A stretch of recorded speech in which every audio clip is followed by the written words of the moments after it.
Já parou para pensar como um avião de centenas de toneladas consegue se inclinar com tanta leveza lá no céu? Um toque simples nas mãos de quem está no comando e a mágica acontece. Mas como é que um movimento tão pequeno consegue comandar um gigante de metal? Por trás disso tudo existe uma engenharia fantástica. E hoje a gente vai desvendar essa mecânica do voo. Pois é, essa é a grande pergunta, né? Como um leve movimento das mãos ou um toque com os pés se transforma no controle absoluto de uma máquina colossal dessas? A resposta, claro, não é mágica. É um sistema mecânico, olha, brilhantemente projetado. E tudo começa bem aqui, na cabine de comando. Seja com um manche tradicional, esse mais clássico, ou com um side stick, que é mais moderno, esses aqui são os primeiros elos da corrente. Todo e qualquer comando do piloto nasce aqui antes de viajar pelo avião inteiro. Então, o nosso roteiro de hoje vai ter 4 paradas. Primeiro, vamos ver os controles que estão ali, na mão do piloto.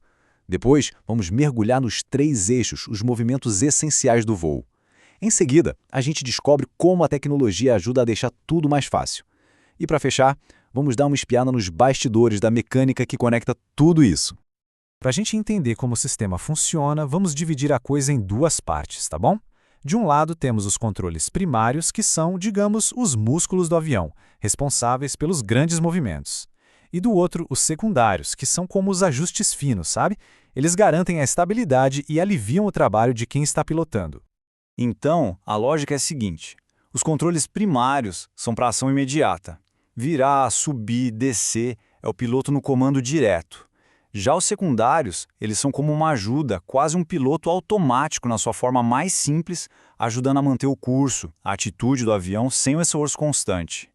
Beleza, agora a gente chega no coração da mecânica do voo. Tenta imaginar 3 linhas invisíveis atravessando o avião. Uma vai de uma ponta da asa até a outra vai do nariz até a cauda e a última vai de cima para baixo. Todo e qualquer movimento do avião acontece ao redor de um desses 3 eixos.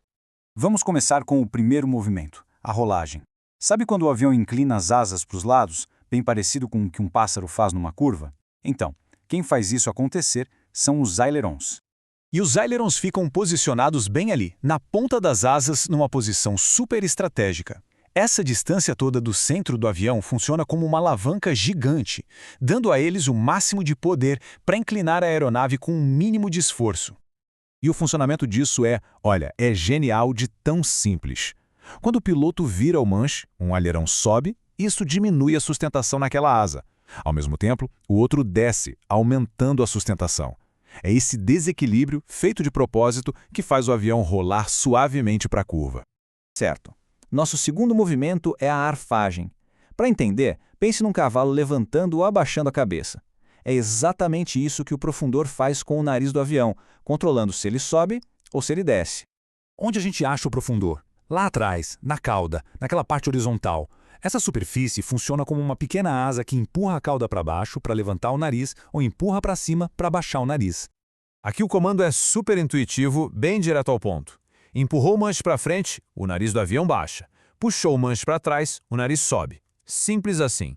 E para fechar o nosso trio de movimentos temos o leme. Ele é o responsável pela guinada. Imagina um avião voando reto e de repente o nariz aponta para a esquerda ou para a direita, sem inclinar as asas. É quase como se ele estivesse derrapando no ar. Esse é o movimento de guinada. O leme fica naquela parte vertical da cauda, a que parece uma barbatana de tubarão, e funciona exatamente como o leme de um barco. Ele empurra a cauda para um lado, o que faz o nariz apontar para o outro. Bem direto.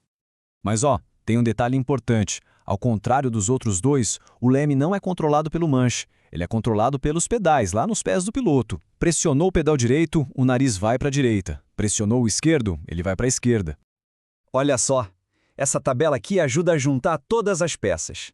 Vamos seguir a lógica juntos.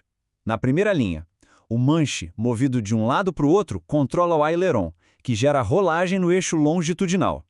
Na segunda, o mesmo manche, para frente e para trás, controla o profundor, que gera arfagem no eixo lateral. E na terceira, os pedais controlam o leme, gerando a guinada no eixo vertical. É uma coreografia perfeita entre piloto e máquina. Certo, já sabemos como fazer o avião se mover para todos os lados.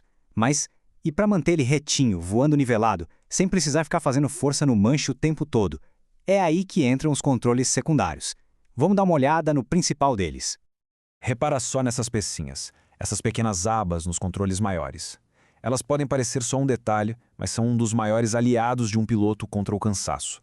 São os compensadores, mais conhecidos como trim tabs. E como é que essa mágica funciona? Basicamente, o compensador é ajustado para criar uma pequena força que segura a superfície de controle principal no lugar. Isso anula a pressão do ar, permitindo que quem pilota possa literalmente tirar as mãos do manche enquanto o avião mantém o curso. É um alívio e tanto. Bom, a gente já viu o que cada controle faz, mas a pergunta que fica é: como que o movimento do manche lá na cabine chega até as superfícies lá na ponta da asa e na cauda? Vamos espiar por trás da cortina agora. Pois é, em muitas aeronaves, essa conexão é totalmente física, mecânica. É uma rede super complexa de cabos de aço e roldanas, quase como o sistema nervoso do avião, que percorre a fuselagem inteira. Esse sistema traduz com uma fidelidade incrível cada milímetro de movimento do cockpit para superfícies de controle. É engenharia mecânica na sua forma mais pura e elegante. E nesse emaranhado de peças, cada coisinha tem um papel fundamental. Os esticadores, por exemplo, garantem que os cabos estejam sempre na tensão perfeita. As roldanas servem como guias, mudando a direção dos cabos. E as hastes rígidas transformam a tração em um movimento preciso de empurrar e puxar. Tudo é projetado para funcionar sem folgas e, claro, dentro de limites de segurança. E nesse sistema não dá para brincar. A precisão é tudo. Um cabo com a tensão um pouquinho errada ou um leve desequilíbrio pode fazer o avião puxar para um lado ou responder de forma mais lenta. É por isso que a manutenção desses sistemas é um trabalho quase artesanal, para garantir que a resposta do avião seja sempre imediata e previsível. No fim das contas, o voo é quase como uma dança perfeita. É a intenção de quem está no comando sendo traduzida por cabos e alavancas, que, por sua vez, manipulam o vento para guiar uma máquina pelo céu. Isso acaba fazendo a gente pensar que outros sistemas, tão engenhosos quanto este, trabalham ali, em silêncio, para tornar o voo uma das experiências mais seguras e fascinantes que existem.